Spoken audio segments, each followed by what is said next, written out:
Cámara. Grabando. Sonido. Grabando. ¡Acción! Cine entre amigos. Conducido por Juan Carlos Garzón. Hoy nos acompañan Óscar Almanza, Antonio del Toro, Néstor Garzón, Diana Garzón. Bienvenidos. Buenos días, tardes, noches, otro día más aquí en Cine Entre Amigos. ¿Cómo han estado? Muy bien, ¿qué tal? ¿Qué dice Néstor, Diana, Óscar? Muy bien. Muy bien. Buenas.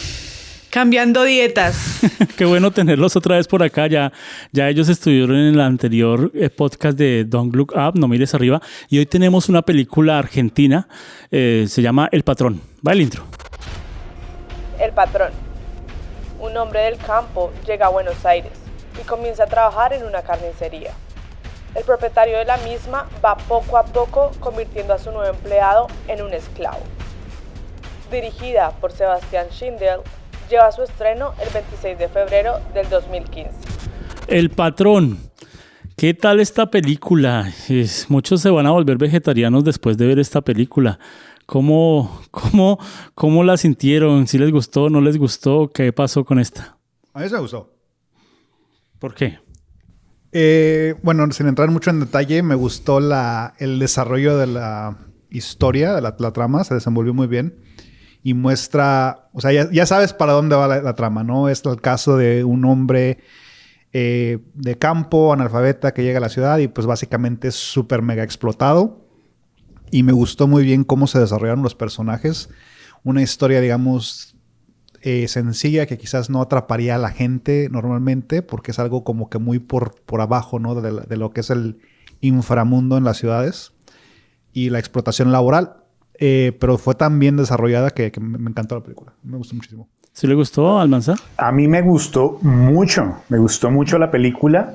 Me parecieron muy buenos personajes. Estoy de acuerdo. No es algo súper elaborado. Es más bien una historia sencilla, pero muy bien contada. Es muy rico verla. ¿Ya había visto cine argentino? He visto algunas películas de cine argentino, pero esta me pareció particularmente bajo otra lógica. Me parece que era bastante diferente a lo que he visto antes. Y me gustó el manejo de los tiempos también que tenían, ¿no? De cuando ibas al pasado, ibas recuperando pedazos de la historia y se iba armando la historia del personaje. Me parece que estuvo muy bien hecha y me gustó bastante. ¿Qué dice Néstor o Diana? ¿Sí le gustó? A mí me gustó la forma como fue contada la historia. Digamos como que no hay ese espacio donde usted tiene que por lo general se centra en una escena y cuenta en la historia qué fue lo que pasó, sino se fue contando paralelamente lo que estaba pasando y lo que había pasado. Me gustó la forma como la contaron. Los personajes también me gustaron, o sea, había personajes que uno los quería y otros que uno definitivamente no los quería. Entonces también me gustaron los personajes como fueron desarrollados. A mí... ¿A Diana le gusta comer carne? A mí sí. Después de esto como que me lo quedé pensando, pero bueno. Pues la película sí me gustó. Siento que en escala entra como aceptable en todo, en producción, en personaje y en dirección como tal. Porque en sí la película pues no es como tan trascendental que digamos. No tiene la mayor producción ni en postproducción tampoco. Y la historia es buena. Entonces como que no es la super película, pero sí tiene ese algo que te queda como que, ok, no me estoy aburriendo de ver esta película, sino que cada vez te vas enganchando más. Entonces, siento que, digamos, en eso de los flashbacks, siento que fueron muy básicos, como que fue muy al impacto, como que, uy, esto ya se supone que es un flashback. Entonces, como que eso le quitó para mí más peso, la verdad, de la película.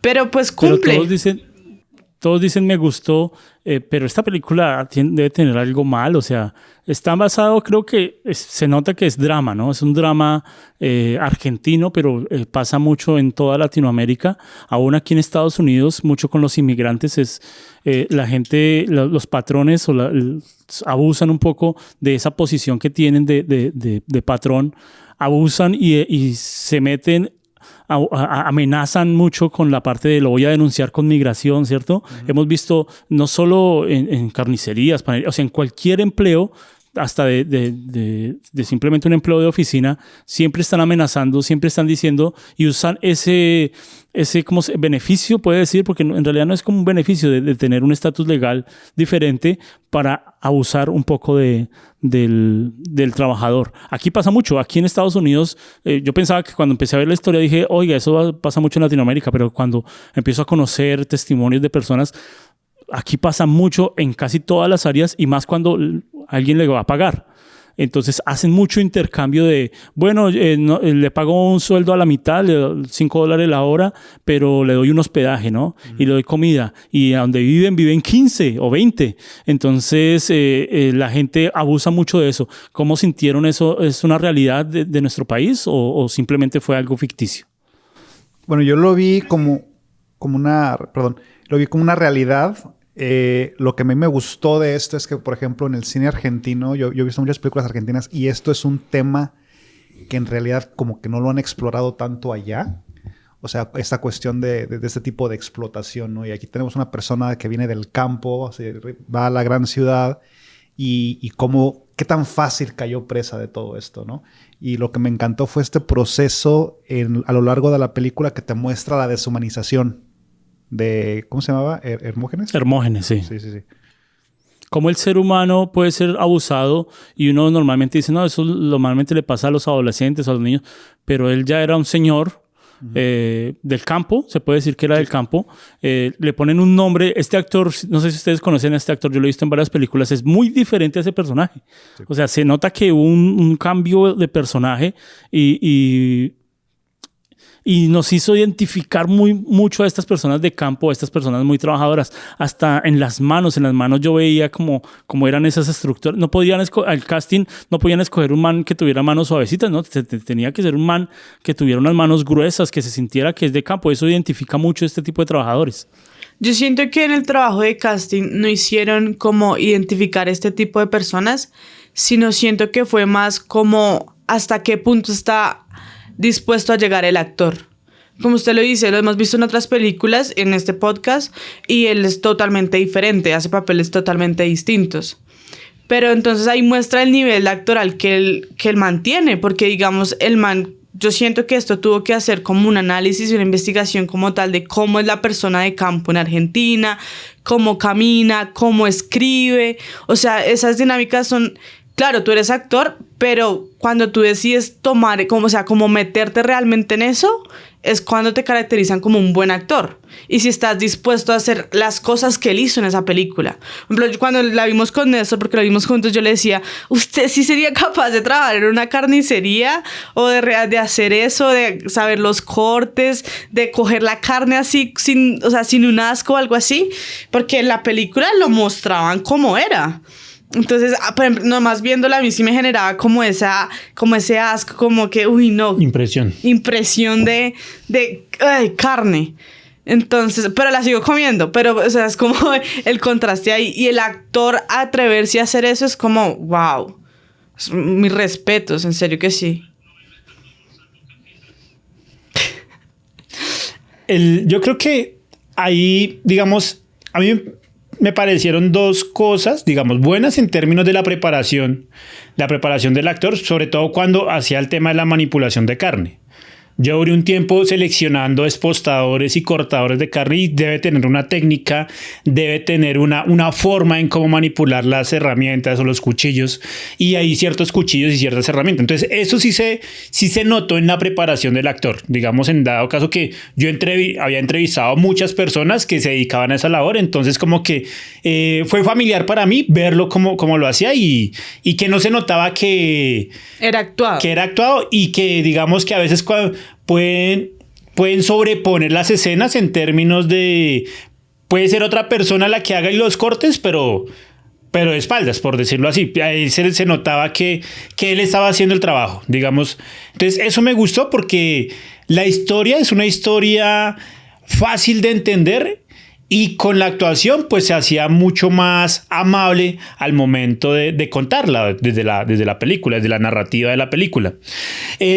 Otra cosa que me impresionó mucho precisamente es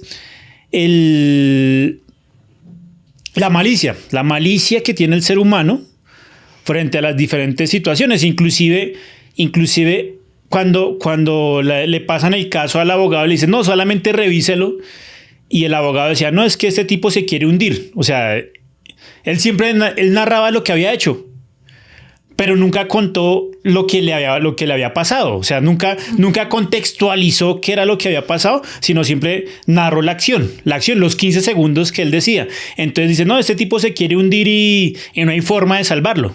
Y también depende porque, digamos, el abogado le hacía preguntas muy puntuales. Era, ¿qué pasó? ¿Usted hizo esto? Y él, pues sí. O sea, y él en toda la película muestra que es una persona de campo, que es analfabeta, que es todo lo que le dicen lo toma muy literal y que es el que tiene menos valor en la película. Entonces, pues si el abogado le está diciendo usted lo mató, pues él no va a dar la explicación y todo, sino va a decir sí, yo fui la que lo maté, porque, o sea, las preguntas son muy puntuales y lo mismo pasa en el juzgado.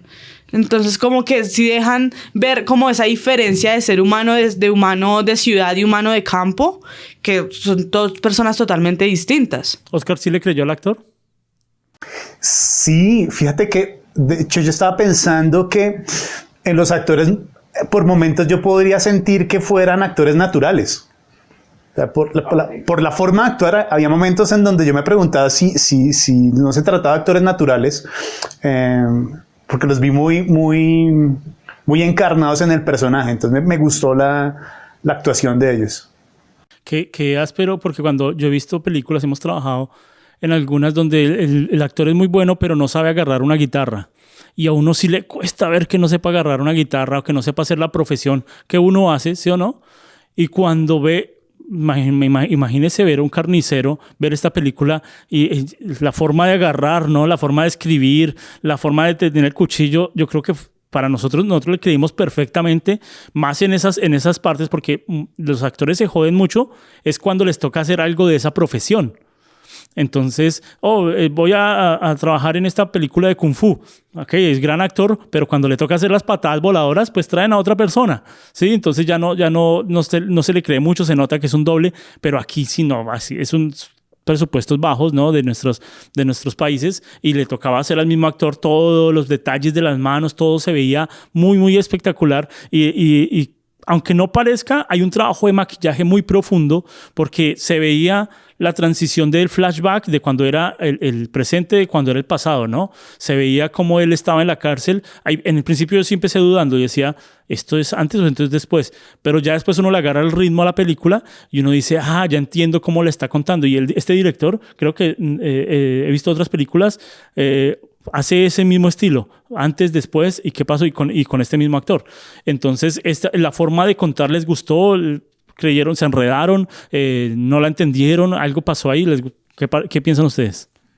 Yo pienso que ya cuando entiendes el ritmo de la película, de que comienza, o sea, te muestran el inicio y el final, y cuando por fin llegas a la conclusión de la película te lleva como que al punto medio, y después cómo se va desglosando, ¿no? Esa cuestión de qué ocurre con su juicio y toda esa cuestión. A mí se me gustó. Me parece que o sea, tú ya sabes qué va a pasar en la película, ¿no? Ya sabes, desde un inicio sabes, este güey mató a alguien y se lo está comiendo el sistema, ¿no? Pero ¿ustedes creían que el que había matado era el jefe? Sí, sabíamos que él estaba en la cárcel porque había matado a alguien, pero yo no entendía que era el patrón hasta cuando ya sentía la presión. Yo supuse que iba a ser una situación así de que porque constantemente no se le reprime a ese personaje, a Hermógenes, y supuse que iba a ser así como que un momento de furia, pero en realidad la escena esa de donde lo asesina, o sea, son 15 segundos y son muy fríos, ¿no? O sea, como que él... uno podría hasta alegar que el jefe de este carnicero pues era como que el villano de su comunidad, ¿no? Porque se estaba literalmente envenenando a la comunidad. Está vendiéndoles no solo carne podrida, pero carne que ya, o sea, ni como carne podrida. O sea, ya se está putrefacta, o sea, ya no solo no es comestible, se está descomponiendo ya. Y hasta cierto punto está como que ayudando a la comunidad, ¿no? Eliminando a este ser que es como un predador en la cuestión de su comunidad. Así que, o sea... O sea, ya no van a volver a ver ustedes al carnicero igual. Ustedes van a llegar a comprar 2 libras de carne y van a decir, pero córtemela aquí, por favor. Deme de esta vitrina, por favor, no de esta. Pero es que eso era lo bello de las tomas cuando está preparando la carne, ¿no? Porque ves el mostrador como tú lo ves como cliente, pero también te muestra esa parte donde el otro carnicero le enseña, mira. Le muestras la carne, la cortas, la rebanas, la picas, lo que sea. La pones acá y le das la que tenías acá atrás guardada. Qué O sea, te muestra los trucos que tienen los carniceros y esos detallitos pues son lo que hacen que esta película se vuelva propaganda vegana. Usted dice que es propaganda Sí, vegana. es propaganda vegana. Y muy buena, la propaganda, convincente.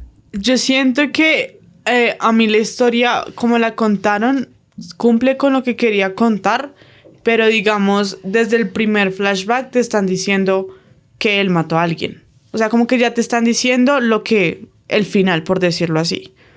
Entonces, como que eso sí no me gustó tanto. Me hubiera gustado más que me hubieran dado más como un suspenso, más como detalles de sangre, como que me hubieran metido un poco más a la historia en vez de decirme, ya mató a alguien. Pero lo bueno fue que, digamos, en esos flashbacks, yo no pensé que él fuera a matar al jefe, sino que yo lo que pensé fue más como él es inocente y el jefe mató a alguien. Porque el jefe siempre se mostraba como el malo y siempre cargaba con pistola y sacó al uruguayo, es que era el otro, sí, que lo sacó y disparando. Entonces yo pensé, o sea, desde esa escena yo pensé, él es inocente y el jefe lo está inculpando, pero nunca pensé que lo fuera a matar, la verdad. Porque es que en la película se ve muy noble. Como que yo hago lo que me digan porque me están pagando, porque estoy viviendo acá, porque me mantienen, entre comillas. Y digamos, en la escena del asesinato no se vuelve una escena de asesino serial o de que el man le haya gustado matar, sino es más como una liberación un impulso, una liberación que él sentía que debía hacer por respetarse a él y respetar a la familia también. A mí esa parte, al contrario, me gustó porque me mantuvo como en cierta tensión. O sea, yo sabía que había matado a alguien o que lo acusaron de matar a alguien, más bien. Pero por el camino estaba pendiente, atento a si fue él el que mató o lo inculparon. Y si mató, a quién mataron y bajo qué circunstancias. O sea, como que desde el comienzo eso no se preveía. Digamos, si había cosas adelantadas, pero por el camino yo estaba siempre atento para ir conociendo, entendiendo más la situación. Porque desde el comienzo no era tan... Había muchas posibilidades de cosas que pueden ocurrir por las cuales él estaba en la cárcel acusado. Y de alguna forma sí me iba sorprendiendo, digamos, por el camino ya pues sí, era obvio, pero antes de que mostraran que había asesinado al patrón, yo pensaba que podía haber asesinado a alguien más, a alguien de la competencia, incluso a su esposa en una circunstancia que hubiera pasado. O sea, había muchas opciones y por el camino se fueron resolviendo. Eso me mantuvo a mí atento durante toda la película. Qué bueno cuando el director escoge, ¿la cuento lineal o lo cuento yendo y volviendo, ¿no? Eso es clave para contar una historia, porque esta historia ya muchos argentinos la sabían, porque es una historia de la vida, de que pasó, o sea, de algo que pasó en la vida real. Entonces ellos ya sabían el final. Pero cómo cuenta esa historia y que sea interesante, y para nosotros que no sabíamos esa historia, cómo nos la hacían interesante. Entonces que el director diga, voy a contarlo lineal o voy a contarlo con flashbacks, ayuda a que sea más dinámica la película. Entonces esas decisiones son muy importantes. A algunos les gustan, a otros no. A mí sí me gustó, pero revelaron de que él ya estaba en la cárcel. Me hubiera gustado que hubiera habido un juego más interesante de esa transición a la cárcel. Pero estuvo muy bien. ¿Qué dicen esto? Yo me fui un poco más al sadismo, inclusive en el desarrollo de la historia dije, sí, ya dije, mató al jefe, pero lo cortó en pedacitos y vendió la carne porque ya empezó como a manipular la carne, pero entonces no llegó hasta ese punto. Entonces, pero a mí me gustó algo que me llamó mucho la atención, era jugar con la esperanza del protagonista. Digamos, cuando el primer carnicero, digamos que lo tenía como ayudante y le empezó a enseñar las cosas cuando estaba en la primera carnicería y después lo llevan a la otra carnicería, entonces él empezó a enseñar y le decía, es que el carnicero debe tener ciertas características, debe ser amable, debe ser... Entonces como que le enseñó a relacionarse con las demás personas y a ser bueno, en teoría, en su profesión, por decirlo así. Entonces como que ese acompañamiento, aunque era un personaje malo, porque se mostraba amable, pero le enseñaba a hacer cosas que no eran buenas. No eran moralmente correctas. Exacto. Entonces, como que ese personaje también me llamó mucho la atención. Y el patrón que también le decía, bueno, yo le doy a usted una esperanza, la esperanza para tener su casa. Y yo le estoy colaborando con el hospedaje, yo le descuento el hospedaje, de una vez cogí 1 kilo de comida, sea que se lo coma o no se lo coma, hace parte de su sueldo. Entonces como que le decía inclusive a la esposa, tenemos donde quedarnos, tenemos trabajo, si nos devolvemos, entonces como que iban a perder eso. Entonces eso como que hizo que el personaje o el protagonista como que se aguantara muchas cosas. Inclusive algo que yo le decía a Diana, cuando el jefe se lo llevó, el patrón se lo llevó, le dijo, ¿cómo se llama? Hermógenes. No, le iba a decir Santiago. Y siempre le decía, y inclusive el otro carnicero le decía Santiago también. Uh-huh. Pero cuando lo iba a regañar, sí lo llamaba como Hermógenes. Cuando lo iba a vaciar porque hizo algo malo, porque no había procesado la carne que se estaba dañando, o que dijo, no, esa carne está dañada, no, que toca venderla. Entonces ahí sí lo llamaba como Hermógenes. Entonces ahí era la diferencia. Inclusive pasó en el momento del asesinato, que le preguntaron, bueno, ¿por qué él me llamó por mi nombre? Sí, porque es que siento que en un punto lo que hacen es deshumanizarlo. Y digamos, también muestran como que la gente de campo siempre está muy al que me manden. Y independientemente que lleguen a la ciudad, como que siguen con ese ámbito y siguen como que en vez de ellos adaptarse a lo como funciona la ciudad los humilla. Y el cómo llegan y con la gente a donde llegan. Entonces como que también quisieron mostrar como, ok, está en la ciudad, pero se sigue sintiendo el ambiente de campo. Claro. Y es que el mismo proceso, nosotros venimos de una cultura española, ¿no? Uh-huh. Donde nosotros tenemos eso de tener un patrón, de tener un mandamás, y en Colombia, en la historia de Colombia, nosotros nos liberamos por fin de nuestro opresor y no sabíamos quién nos iba a mandar, ¿se acuerdan? Y entonces ahí salió toda la patria y decíamos, bueno, pero entonces ¿quién nos va a mandar? ¿Quién va a ser nuestro patrón? ¿Desde España nos van a mandar acá o ahora qué va a pasar? Nosotros quedamos, nuestra sociedad latinoamericana está muy ligada a tener un patrón, ¿no? A decirle al jefe, hey jefecito, hey patrón, hey. Entonces, y desde que uno llega a un trabajo, a uno le dicen, él es el jefe. Y ahora está muy de onda decirle, no, él no es mi jefe, él es el jefe del proyecto. ¿Sí? Y todos trabajamos ahora como en un proyecto. Ahora está muy de ya no llamar a la persona jefe, sino llamarlo por el nombre. Y él sí tiene su cargo, pero es el jefe del proyecto. Tratar de quitar esas ligaduras, esas cosas que tenemos desde nuestra misma cultura es muy difícil. Y esta película pone en bandeja esa problemática que tenemos nosotros como latinoamericanos de tener un jefe, de si no tengo un jefe, entonces no puedo hacer mi trabajo, de llamarlo patrón y de también él me tiene que llamar, él es lo llamaba Santiago como que es mi empleado, ¿no? Le cambio y le quito la identidad. ¿Cómo es que se llamaba? Hermógenes, el real, bueno, en la película él vivió 2 años encerrado en su cuartico atrás, ¿no? El real vivió 18 años.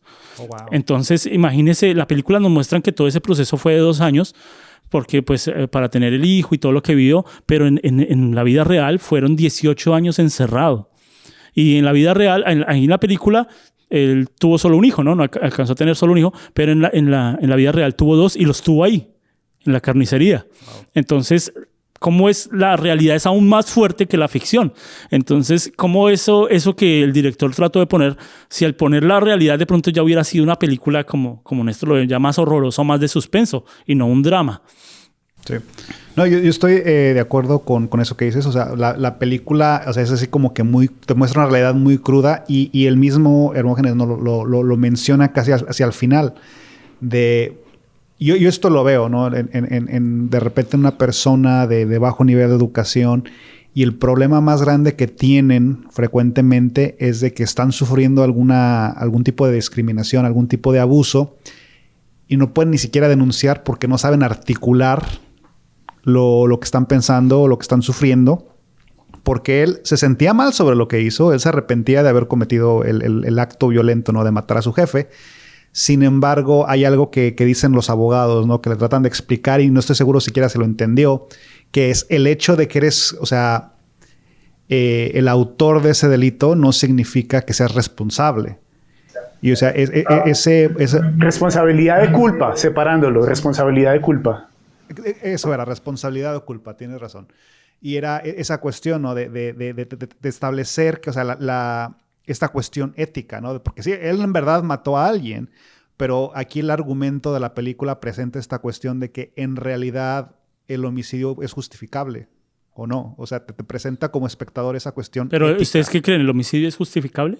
Es tal vez no justificable, pero definitivamente entendible. O sea, estamos hablando aquí de una cuestión de que Hermógenes, el protagonista, llega, se le deshumaniza y se le transforma en un esclavo. Y lo que a mí me parece interesante en la película es que te muestran paso a paso qué tan fácil es de lograr esa transición.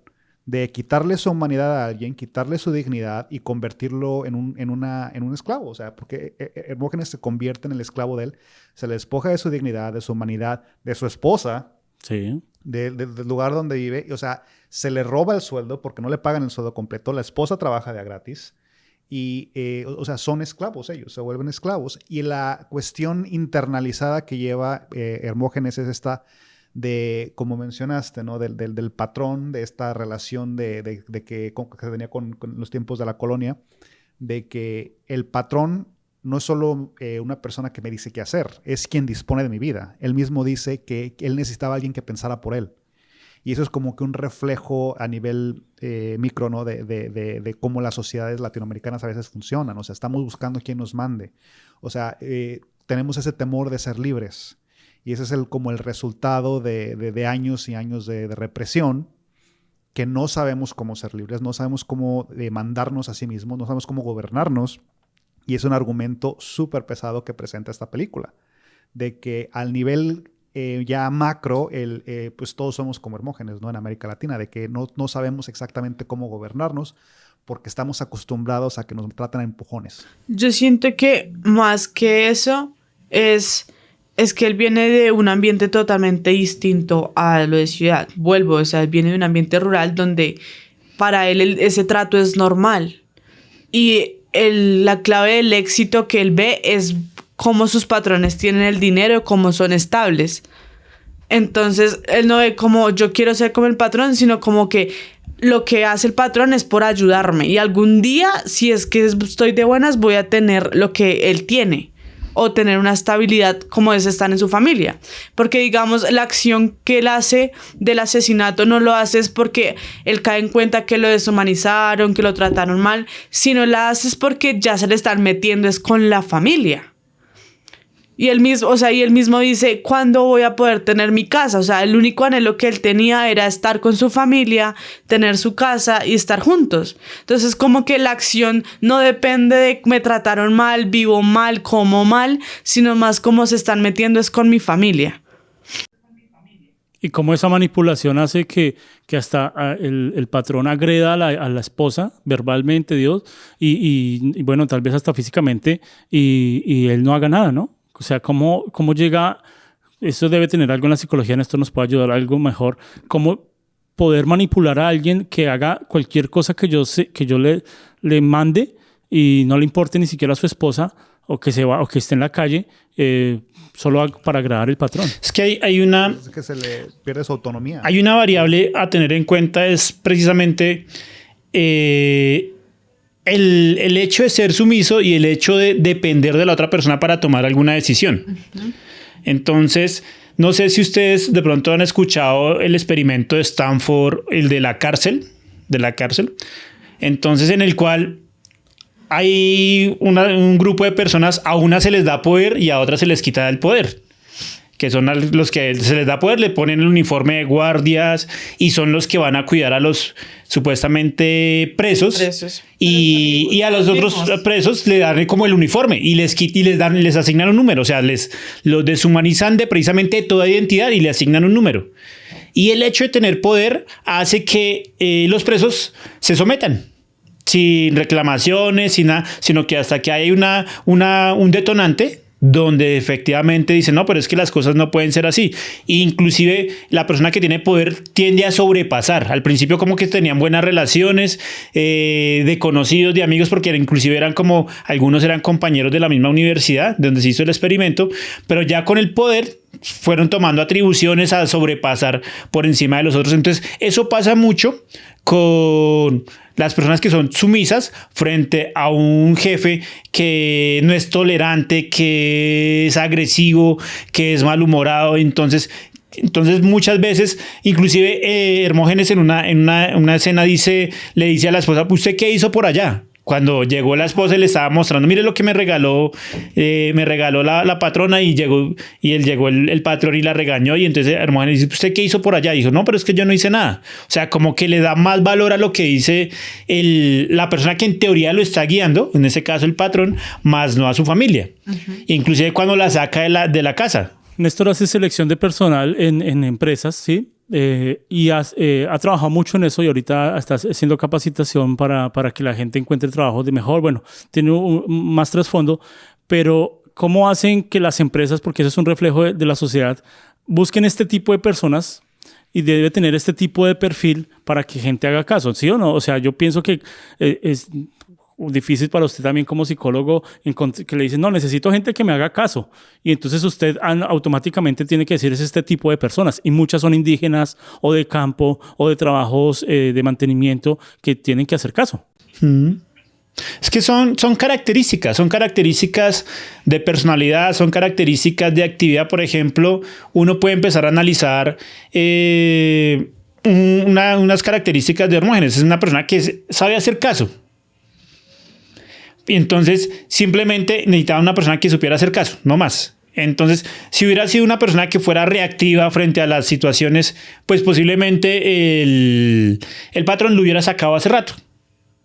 Y todo eso se va alimentando, Entonces, lo que les decía al principio, el otro amigo, el del otro carnicero que iba y le ayudaba y que era el amable y que le decía, no, es que la vida del carnicero es así y el carnicero tiene que ser así, y le da ciertas características. Inclusive cuando el patrón echó a la esposa, le dijo, no, es que era mejor que su mujer se fuera porque va a tener una mejor vida, aquí se puede conseguir más viejas, vainas así. Entonces, eso es un refuerzo que hace que lo vaya alimentando y que dice, bueno, sí, yo me aguanto eso porque es algo no normal, es algo que se ve dentro de una normalidad. Entonces, como él no conoce otro contexto, dice, no, sí, lo tengo que hacer. Inclusive cuando en la entrevista con el abogado le decía, no, es que yo tenía un jefe o un patrón allá en el campo y él sí era buen patrón. Él nos ayudaba, ya lo compara, en cambio ese no era un buen patrón. Ni siquiera dice buena persona, sino no era un buen patrón. Porque siempre lo tiene en el rol del patrón y de él estar sumiso y estar disponible a lo que el patrón dijera. De ese mismo ejemplo de la cárcel de Stanford, Néstor, creo que el efecto se llama el efecto Lucifer.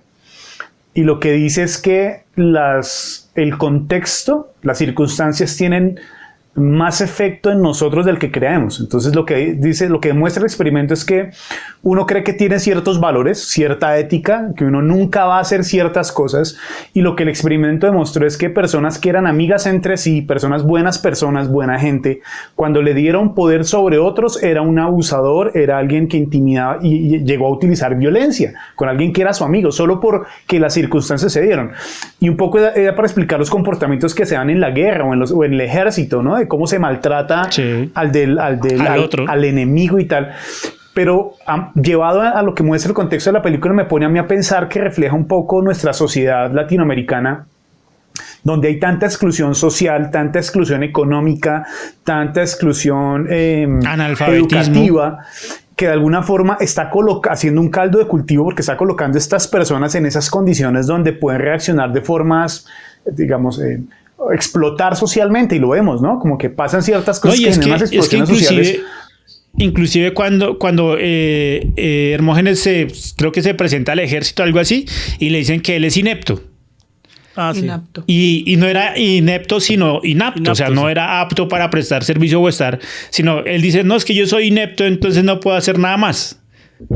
Y entonces al patrón, inepto, sí, ahí dice en mis documentos que soy inepto. Entonces... Y ese es un Entonces, detalle importante, ¿no? Porque muestra, por ejemplo, la exclusión de la que sufre Hermógenes. Estamos hablando que está siendo excluido por alguna discapacidad, pero la discapacidad que él tiene es debido a una hernia. O sea, él pudo en algún momento haber recibido tratamiento. O sea, eso era... No es como que le metieron una bala y le destrozaron algún hueso. No, o sea, era algo que pudo haber recibido tratamiento y no lo recibió. Y a consecuencia de esto, o sea, esto lo marca de por vida y pierde el uso de su pierna cuando era algo que se podía prevenir. Y muestra... Inclusive él menciona, dice de que hecho, el está abogado. acostumbrado a hacer trabajos fuertes. Sí, Claro. y lo menciona el mismo abogado. Pese a la dice. discapacidad, a la limitación. Sí, o sea, lo que en realidad sufre Hermógenes es la exclusión social en distintos niveles. Sufre de exclusión social por ser una persona de habilidades diferentes, por ser analfabeta, por ser del campo y porque ya tiene esa, pues por su misma ignorancia de cómo funciona el mundo, cae presa cuando llega alguno. En México nosotros le decimos un gandaya, ¿no? Es una persona que abusa de estas personas y los explota, porque tengamos en cuenta que el jefe era un hombre como con 8 carnicerías, creo, y tenía un sistema más o menos similar en todas. Sí. Y cuando no tenía a un Hermógenes para explotar, tenía a un inmigrante paraguayo que lo trata literalmente a punta de pistola. O sea, tenemos esta cuestión de que ya es este tipo de abuso es sistemático y te lo presenta a un nivel tan elemental de estas carnicerías, ¿no? Y te muestra cómo este solo hombre tiene tanto poder sobre todas estas personas. Y estas personas ya siendo gente... no me atrevería a decir que es sumisa, es gente sometida. O sea, ya la sociedad los encasilló en ese lugar. Y aunque no fueran sumisos, no tienen salida. O sea, él nunca se le ocurrió la posibilidad de simplemente dejar el trabajo. Él dice, no, es que tengo que hacerlo, necesito dinero. Y lo que le pagaba no era ni siquiera el salario mínimo. Pero este tipo de personas no es que sean personas especiales. Este tipo de personas son un montón. Hasta yo me siento involucrado porque todos nosotros hemos sido manipulados por cierta forma o con nuestras creencias o con con el dinero, nuestras necesidades. De acuerdo a cada persona, podemos ser manipulados por políticos, por iglesias, por organizaciones. Entonces, por eso es fácil la manipulación al ser humano, porque de acuerdo a nuestras necesidades, pues uno cede cosas. Uno dice, sí, estoy dispuesto a quedarme aquí un buen tiempo por una vida eterna, ¿no? Y hay gente que lleva toda una vida en un mismo lugar creyendo por sus creencias, no se mueve de ahí y da dinero. Hay gente que se queda en un mismo trabajo 20, 30 años, no crece como tal en el trabajo por una Estabilidad. Cada año le dicen, el otro año le vamos a subir el sueldo, el otro año le vamos a hacer un aumento. Entonces vemos que este no es simplemente una persona especial, o sea, cualquiera de nosotros puede llegar a cometer un asesinato cuando de pronto ya llega toda la presión de manipulación y ya se cansa y pues yo no agarraría un cuchillo, sino agarraría un lápiz aquí con el que dibujo y yo no me moleste más y tome. Sí, o sea, cada uno podría llegar a cometer un asesinato y ese asesinato tendría una justificación. Es que aquí la cuestión de Hermógenes es que él es un arquetipo del pichón perfecto para ser sometido. Y, o sea, es esta cuestión, no estoy seguro. En inglés hay un dicho que dicen, if you push somebody, eventually they're going to push back. Y es así como que si sometes a alguien, eventualmente te van a responder, ¿no? Posiblemente con violencia, que es lo que hace él.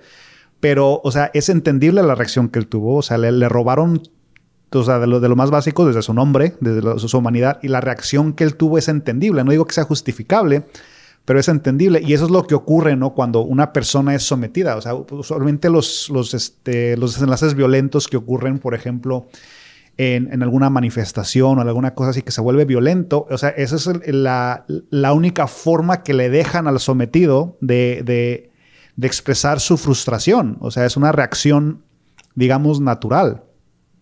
Y la película presenta esta cuestión de que, ok, la ley dice que es esto, porque el homicidio está mal, lo vemos así en todo el mundo, ¿no? Pero esta cuestión ética presenta la duda de que la ley no puede ser el fundamento de la ética. Ok. Inclusive lo que él decía que era culpable, que él estaba destinado para eso. Él reconocía su mal, pero no sabía articular el hecho de que él simplemente fue una víctima. Y esta es una cuestión donde la víctima en un instante se vuelve, digamos, el agresor, pero es una cuestión, o sea, muy difícil de determinar, o sea, porque sí hizo algo mal, pero también entiendo la frustración que él tenía. Pero qué raro encontrar en alguien normalmente asesina o pasa eso y dice, no, yo lo hice, pero no, créanme que yo no tengo la culpa, él me presionó, no, él decía, yo soy el peor, métame lo peor, porque sus creencias basaban de que el asesinato era el peor pecado, delito, entonces él mismo se echaba culpable y no me defienda, no necesito, métame ya a la cárcel. Y como menos mal encontró un abogado que decía, no, lo que usted está diciendo, sí, usted cometió el delito, pero no se merece toda la culpa. Sí, eso lo llaman circunstancias de mitigación. Y él las ahí tenía. se justifica. Yo creo que ahí se justifica es más porque él no tiene conocimiento de que él tiene derechos. También. Y la única acción que él ve, lo único que él ve que hizo está mal, según moralmente para él. Y toda su vida o las vivencias que mostraron es que él no ha tenido derechos porque siempre ha tenido un patrón que le diga qué hacer y como que siempre ha sido reprimido. Entonces se justifica y porque se justifica el asesinato y que sea inocente porque el mismo abogado se da cuenta, oiga, estas acciones que usted tuvo anteriormente le están violando sus derechos. Sí. O sea, es algo que que tiene reacción y reacción. Y si lo ponemos en el caso, como decía Juancho, yo ya estoy cansado de estar en una oficina, lo apuñalo con un lápiz, pues es distinto. En ese caso es la misma acción, lo mismo, pero en la oficina usted sabe que usted puede irse y usted no está obligado ahí y usted tiene derechos porque usted se los conoce. Pero él era una persona que no sabía que tenía derechos y que ya había sufrido violencia, tanto en el rural como estando en la ciudad, viendo al patrón sacar un arma, como que sacar a la esposa, como que siempre sufría de violencia y ese era el miedo de él, como que me va a matar en algún momento. Y él lo dijo ¿Qué piensan una de la escena? Proporcionalidad me parece que también hay como un poco una radiografía de las debilidades que tiene el sistema de justicia, ¿no? En estos temas de ejercer la proporción de lo que menciona Diana, y es ver cómo la justicia se ensaña con aquel que no tiene los medios para defenderse. Y creo que es algo que pasa mucho, ¿no? Entonces el fiscal, el acusador, se ensaña con alguien que es evidente que no tiene los mecanismos o la educación o la lucidez para defenderse a sí mismo. Y encuentra, no sé cómo le dirán en México, en Colombia dicen que la justicia es para los de ruana, es decir, como que los de corbata, los educados nunca van a ser acusados o castigados duramente y que los castigos duros están para la gente del campo, para la gente más ignorante. Y creo que la película lo pinta muy bien, que de hecho es la realidad cotidiana, y yo creo que ese es un fenómeno que la película lo muestra muy claro. Entonces, un fiscal riguroso y exigente que seguramente con un político corrupto no será tan riguroso y exigente. Y que en el caso de cuando él va a tomar acción de los casos, él dice, ok, le apruebo la extradición, pero en este caso usted se va, ya lo termina porque es que usted está un fastidio, una molestia haciendo esto. O sea, realmente no lo termina porque quiera ayudar o quiera realmente estar en el papel de Hermógenes, sino es porque algo que hizo una acción mal el abogado, como que no queda bien el juzgado de lo que está haciendo. No, inclusive el abogado tampoco quería el caso, porque el caso fue de la no sé qué cargo tendría la asistente del fiscal, que le dijo, revise el caso, solamente léalo y dígame que usted qué piensa. Porque bueno, ese es un par de reuniones y ya eso se va, pero ya cuando el abogado lee el caso y dice no, y conoce al personaje y dice no, este man se quiere, o sea, el man se está enterrando solo, está acabando su propia tumba. Entonces ahí nos dice, necesita alguien que lo defienda. Inclusive cuando le hacen la primera valoración psicológica, entonces como que le dicen, no, esta persona tuvo la intención, lo había planeado, o sea, todo el primer análisis lo mostraron como realmente un asesino en serie que ya había planeado y que había sido predeterminado. Pero cuando la esposa del abogado dice, ¿por qué no le hace otra valoración y yo se la hago? Y ya comienzan a desglosar el por qué, las diferentes situaciones, y entonces ella dice, no, pasó eso, debido a eso hay unas causas, unas consecuencias, pero todo eso no hay algo predeterminado, sino hay unas variables que están afectando. Bueno, con esta película podemos estar horas y horas hablando porque es una película muy, muy interesante, ¿no? Pero ya para ir redondeando, ya no centrarnos tanto en la historia, ¿qué decisiones tan buenas toma el director en la parte de fotografía, porque la fotografía no es una fotografía muy poética, muy difícil, es una fotografía sencilla, con luz natural, donde trata de mostrar exactamente cómo se vería, y casi el 80% de la película es en ese espacio de la carnicería, para que nosotros nos sintamos también como encerrados, ¿no? No hubieron momentos donde usted ya oiga, no hay más locaciones, no, en la carnicería, y todo era ahí. Entonces el espectador, nosotros nos sentíamos también como apretados ahí, como que ya salga, hermano, ¿sí o no? Y la decisión de decir, use la puerta pequeña, ¿no? No levante, no, pero es que no, use la puerta pequeña. Esas decisiones son claves como director, pues eso lo toma el director o la dirección de arte, para que nosotros como espectadores sintamos cosas, ¿no? En la calle, no me ilumine, déjelo así oscuro, ponga dos cosas sencillas, necesito que se vea así tal cual. Hay veces la gente dirá, no, pues por falta de presupuesto. No, pues son decisiones, son muy importantes para que uno no sienta que es un documental, para que uno no sienta que es una farsa, para que uno sienta que es como si uno fuera un empleado más acompañando a Hermógenes, ¿no? Para que uno fuera alguien que va a comprar carne y sentía que estaba ahí. Entonces dejaban, yo no sé, no investigué mucho, pero yo sentía que era una carnicería. Llegaron al lugar y decían, necesitamos aquí hacer el lugar. No creo que... O sea, si fue un trabajo de arte, fue muy bien hecho transformar todo el lugar, y si no, encontrar una carnicería tal cual como se podría ver. No, bueno, también estaba esta cuestión, ¿no?, de los cambios de luz en el cuartito de atrás. En la carnicería era así como que constante, no cambiaba.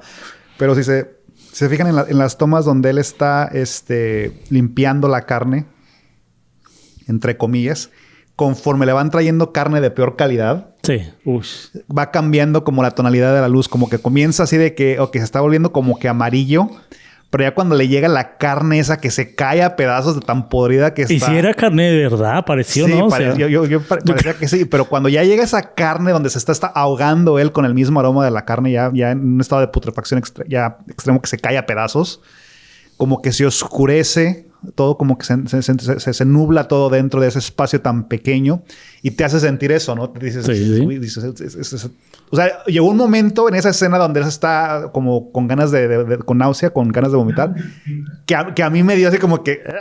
Las decisiones de arte fueron muy buenas. Yo sentí que la carne estaba podrida. No sé, si yo estuviera de camarógrafo, yo creo que ahí estaríamos y uno, jue madre, yo creo que bueno, vamos al catering, vamos a almorzar. No, a mí deme unas verduritas, por favor. ¿Sí o no? No creo. Porque es que... una toronja. Y lo más chistoso es que él iba a almorzar a otro lado, ¿no? Claro. O sea, no decía, deme la carne aquí, frítemela, no. Entonces... Creo que esa parte, si es maquillaje, lo hicieron muy, muy bien. Y si no, dejaron podrir la carne, y uno de camarógrafo, sonido, todo estaban ahí chupándose ese olor. Nosotros de espectadores no podíamos sentir eso, pero se notaba en el mismo actor que era muy real, ¿no? Y también la parte del camión, cuando estaba toda la carne ya la máxima, la podrida, ¿se acuerdan? Uh-huh. Que llegó el camión y recogía ya lo último, como la lavaza, le decimos en Colombia, como ya lo último. Yo creo que era un camión de verdad. O sea, yo creo que era un camión que hacía eso, y el director le dijo, no, pues pase por este lado y lo hacemos a una toma, porque fue a una toma que hicieron esa desde adentro, recogieron como el bulto, ¿sí? Y botaron toda la carne. Esas decisiones son muy, muy buenas y muy inteligentes. Para terminar esta película... vamos a calificarla. Es muy difícil calificar este tipo de películas, pero vamos a tratar de calificarla y cerrar. ¿Qué les deja esta película? Para calificarla, yo me mantendría en un 8 a un 9. La historia es buena. O sea, todo lo que planea lo construye. Y digamos, en producción sí se ve un poco, pues, bajo presupuesto básica, pero digamos como que cada escenografía se iba volviendo más gris. Entonces como que eso también le daba valor a la película. Como que todo empieza muy rosa y todo se va oscureciendo y todo hasta que ya llega a lo último, que es el asesinato, y todo se ve gris. Entonces siento que la película cumple con las expectativas. Pensé que iba a ser una película aburrida, la verdad. O pensé que iba a ser hasta de narcos. Pero pues realmente a mí me gustó. Entonces le haría un 8 y pues cumple con las expectativas, la verdad. ¿Pero por qué no el 10? ¿Qué pasó con o sea, qué tiene de mal? Siento que la historia, o sea, está muy contada. O sea, los planos, lo que contaron fue muy normal. O sea, como muy muy a lo básico. No hay como mucha creatividad en forma en cómo se filmó. Entonces, como que si la película en historia te atrapa, no te aburres en verla, pero tampoco sentí o sea, en otro tipo de películas que ese impacto no lo sentí. Ok. ¿Qué dicen esto? Yo le doy un 9 porque es una historia de barrio, es una historia, digamos, que no hay que adornarla más, digamos, no es pretenciosa, digamos. La forma en cómo fue contada me gustó, digamos, si hubiera sido lineal de pronto no hubiera sido tan entretenida, digamos, porque a veces como que por lo que es una historia básica, entonces como que a ti te obliga a ir y volver cuando hacía los flashbacks, qué es lo que está pasando y empezar a construir la historia o cómo fue el asesinato o a quién fue, entonces eso como que obligaba a hacer ese ejercicio. No es pretenciosa en términos de que, por ejemplo, cuando uno ve una historia de un preso o que una persona que salió libre, siempre como que cuando la escena que me gustó mucho fue la del abogado cuando él hace como toda la declaración y se corta y ya pasan cuando van al tren. O sea, como que no le ponen musiquita de fondo y no se ponen a llorar nadie que salió libre, nada de eso. O sea, es una historia normal, es una historia normal, es una historia que no es pretenciosa, que no busca inspirar y que no busca inspirarme, digamos, ay no, sí, tan chévere que salió libre, tan chévere, y además que no le ponen musiquita de fondo, que eso es lo que muchas veces la música hace que genere la emoción frente a diferentes situaciones. Entonces, digamos, es una historia muy bien contada, una historia de barrio, una historia que uno la puede escuchar en donde uno vive por diferentes situaciones y que es una realidad que uno la conoce desde el tema de desplazamiento, desde el tema del analfabetismo, desde el tema del abuso, desde el tema de la esclavitud, todo eso uno lo conoce varias historias y puede dar fe que existe, que todavía existe. ¿Qué dice Oscar? Yo le daría también un 9 y estoy de acuerdo con Diana. Está bien hecha, usa bien los recursos, no tiene, pero le falta un guau, ¿no? O sea, está bien contada, está chévere, pero no es sorprendente. Pero reconocí desde el inicio que me gustó mucho la forma, el lenguaje, los tiempos, el papel de los actores me pareció que estuvo muy bien hecho. Como les digo, yo por momentos sentía que tenía actores naturales al frente y le daría un 9. Y la enseñanza debajo es: el tema de la esclavitud es vigente y en las sociedades latinoamericanas esa exclusión es una explicación también de muchos de los fenómenos de violencia que vivimos, de los comportamientos violentos que vivimos como sociedades. Yo estoy de acuerdo con muchas cosas de las que han dicho. Yo le daría un 8. Me parece que está bien contada, logra el cometido. Tiene, o sea, lo rico de esta película vendría siendo en realidad el comentario social. Particularmente este tipo de películas, yo no lo he visto en el cine argentino anteriormente, ¿no? El cine argentino como que tiene esta tendencia de enfocarse en la clase media, pero nunca en un ser, en un personaje que es marginal. O sea, esto es un subalterno que vive en la periferia de la sociedad y nunca había visto una película argentina de eso. Las he visto en México, las he visto en otras partes de Latinoamérica, pero nunca había visto la versión argentina de esto, por eso me gustó. Pero estoy de acuerdo también, como han dicho, que no tiene un nivel de impacto.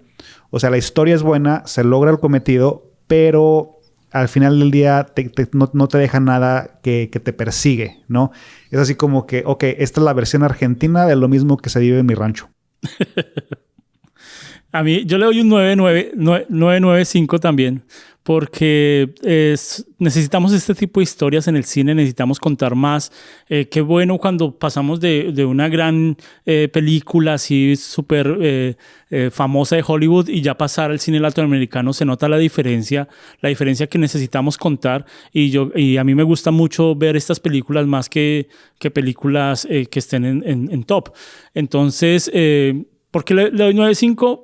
Porque, como dice Néstor, no es pretenciosa y no necesita mostrar nada más. O sea, claro, es basada en un caso real, entonces hay veces mostrar algo de más, antes le quitaron cosas a la realidad. Y uno se asombra cuando ya conoce la historia como es. Ahí es donde va a ver el asombro y dice, ay, juepucha, pasó eso. O sea, fue más pesado, ¿no? Porque normalmente es al revés. En el cine exageran para volverlo más pesado. Entonces, qué bueno que contemos estas historias, que usemos el cine para hablar de algún tema en especial, para criticar, para un poco dar nuestra opinión. Escríbanos en los comentarios qué películas recomiendan, escríbanos qué quieren que hablemos. Y esto fue Cine Entre Amigos con El Patrón. Muchas gracias a todos. Cine Entre Amigos.